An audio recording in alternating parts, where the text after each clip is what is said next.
Does this count as power scaling? I guess it does, doesn't it?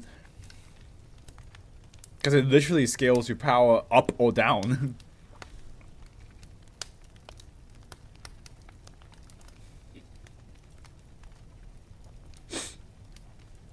I can't believe this guy was in his garage, experimenting on a silk, on a piece of cloth that he created that increases the reaction on it, the reaction force on it, and he didn't think of maybe laying it down on the ground and just throw something on it so it flies upwards instead of, you know, straight through everything.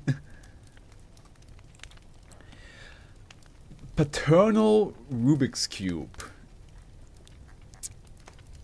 I'm getting a lot of SCPs that have multiple little sections. Today will be a longer read, it seems. Ain't that nice for y'all. Up to class safe. Special containment procedures. -1 is kept in a standard containment locker at site. -2 is to be stored on a 2 gigabytes flash drive in the same containment locker as -1.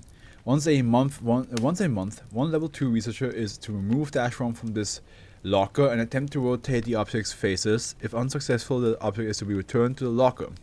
If rotation is successful, testing will resume under the direction of Dr. Bone. Vinwan loves this one. Okay. Oh, look at the Rubik's Cube saying, "I'm proud of you." A sample page from -2. No. I'm proud of you. Description. -1 is a puzzle cube measuring approximately 5.7 centimeters along each exterior edge. It is physically identical to a standard Rubik's brand puzzle cube. -1 can be solved in the same way that a non-anomalous Rubik's Cube can be solved, by rotating its various faces until all the stickers on each distinct face of the cube are identical in color. The object shows signs of wear and tear, presumably an indication of heavy use. However, tests show that the stickers themselves have never been removed. Occasionally, -1 will enter an active state during which the object faces will begin to rotate of their own accord at approximately 3 rotations per second.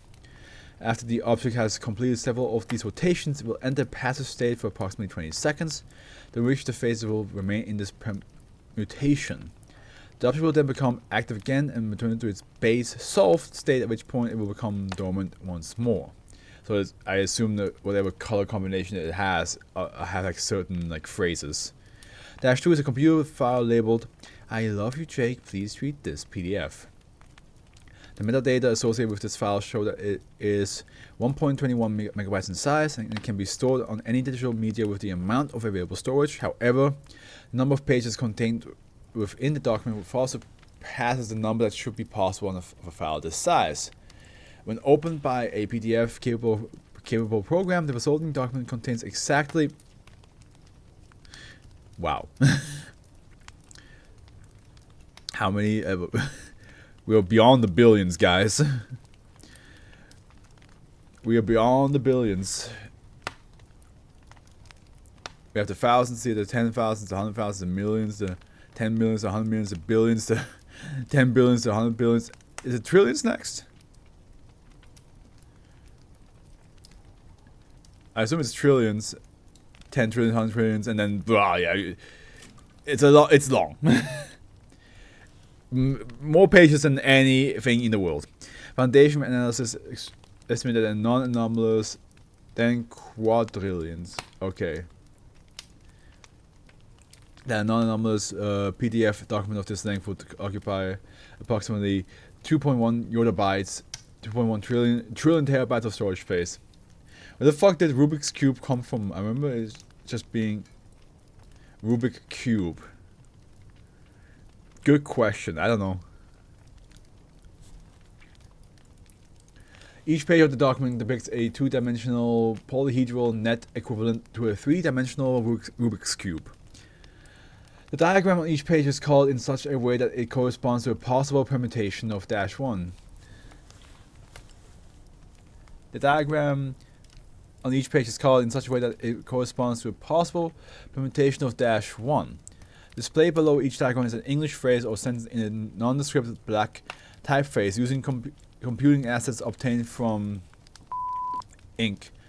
Personnel assigned to SB2053 have created a digital database containing all of these diagrams and their corresponding phrases. Of note is the fact that the number of pages in -2 exactly matches the number of possible arrangements of -1. This implies that for every possible permutation there is a corresponding phrase. That's awesome. This is awesome. By physically rotating the face of the cube to match a permutation contained within -2, communication with -1 is possible using the phrases given in the document. Okay. Would the best thing to do is just take photos of each side and then like look up the correct? Because like imagine like if all the sides are like this, but then these two sides are a tiny bit different. Like that, if you don't take photos of it, you immediately be like confusing the message. Interview log 1.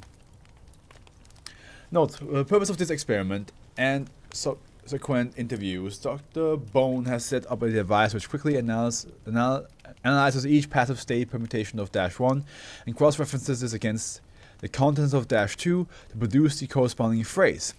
At the same time, another program is used to search -2 for specific desired phrases such as "What is your name?" and translates these phrases back into their corresponding permutations. These two programs are used in tandem, essentially to decode incoming communications from -1 and to encode phrases directed at -1. This allows Dr. Boone to open a dialogue with -1 to determine the nature of the entity associated with it.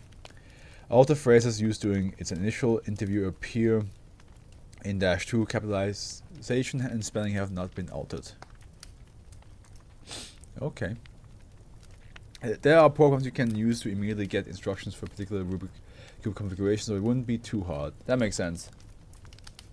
Yeah, at first I was like, would you have to take photos? But if there's a program for like that, then they probably would use something similar to that. Source: I got a Rubik's cube once. Looked up a site to immediately solve it. Used it to solve the cube. Never touched it again. Gotcha. So you cheated, is what you're trying to say.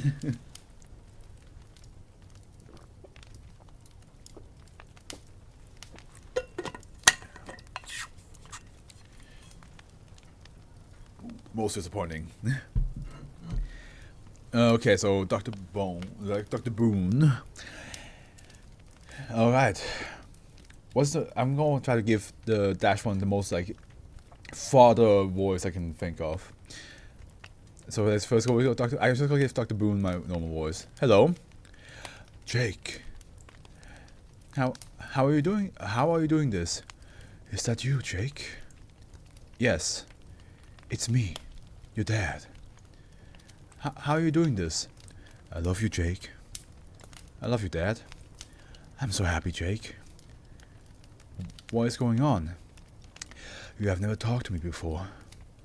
I am sorry. I'm so happy this worked. What worked?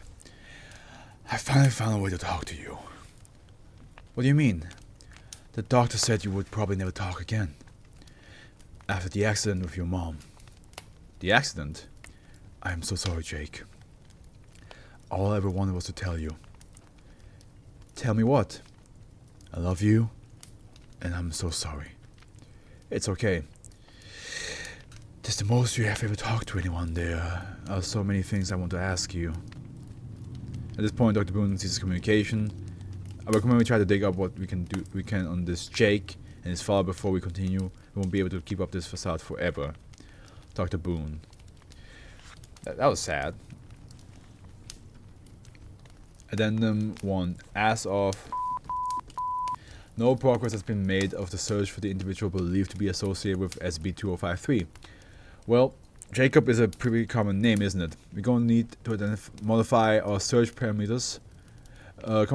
Come at this from a different angle. Based on what the father has said, I think we have a reason to believe that this Jake may have some type of social or development disorder. Let's start looking at orphanages, mental institutions, hospital, etc. Dr. Boone. And then 2. The Foundation has located an individual in an extended care facility in SC who falls under the correct parameters. Jacob age 31, suffering from redacted. When interviewed, his attending physician commented on Jacob's acute attachment to complex puzzles, specifically Rubik's Cubes, and his skill at solving them. Well, it looks like we found Jake. Due to his current condition, direct communication is impossible. Based on the information we gathered from -1, Jacob's physician, it sounds like he never actually spoken to anyone. That's why the father was like, "This is the most we ever spoke." Recommend we keep the son out of the equation, continue interacting with -1 under this facade. We'll check in on him every month or so to see if his conditions changes, but the way things go, we're probably never going to hear his side of whatever this is. Dr. Boone. And then 3. In all interviews thus far, the interview logs 2 through 8, -1 has been unwilling to reveal any information regarding the origin of its current condition to Jake. And out of this, Dr. Boone has decided to communicate with -1 under the guise of a generic physician. See interview log 9 below. Okay, so now we're going to be like, we're not Jake, we're the physician. Okay, interview log. Hello. Hello. We need to talk. About what, Jake? This is not Jake. Jake, this better be a joke. This is not a joke. Who is this? I'm a doctor. Where is my son? Your son is safe. What have you done with Jake? Your son is safe. Give me to my son. I need to ask you some questions. What have you done?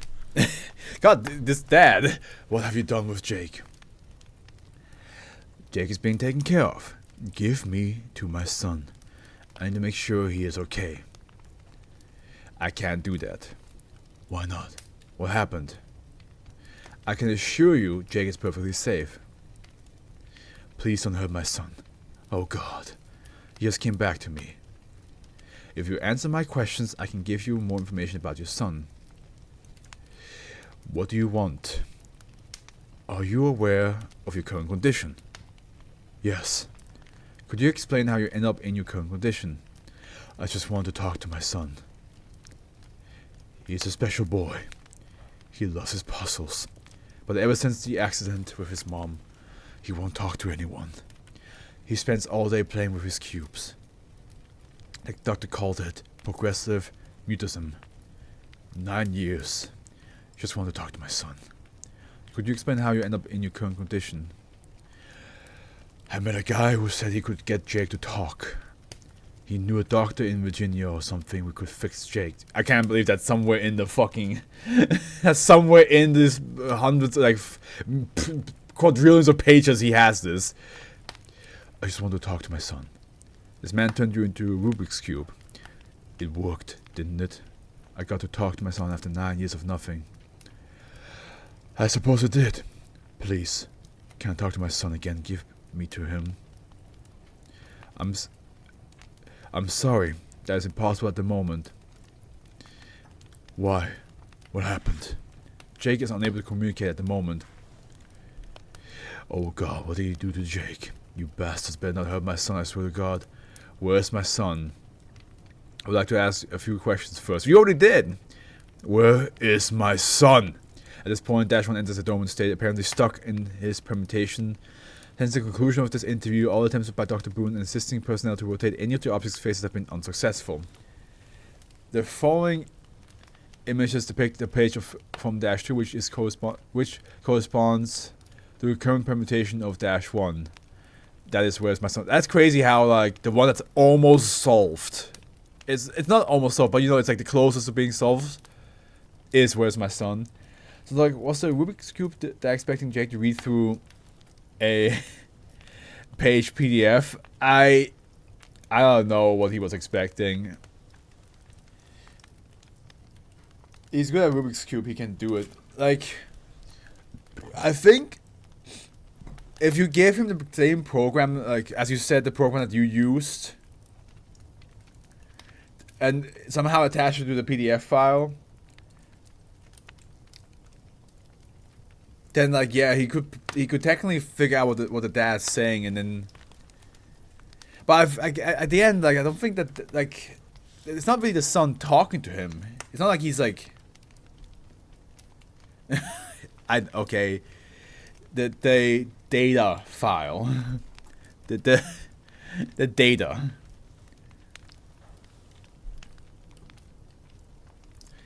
But like at the end, like, yes, the son could potentially understand what the dad's or what the cube is saying to him, but the son would not be able to communicate back.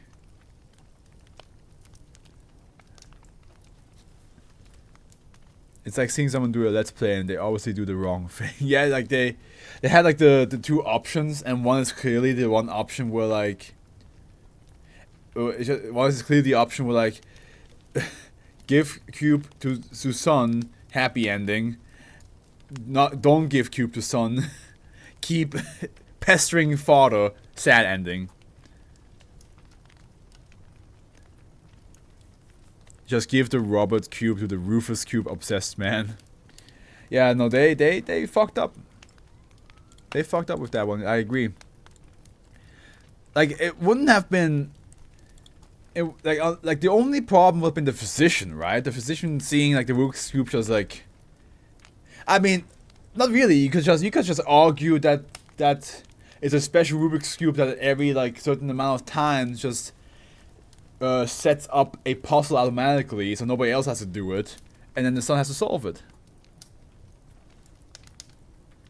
So you could have given the Rubik's cube to the son and just explain like, oh, it's like a special cube that transforms into, oh, not transforms, but like changes into a set puzzle.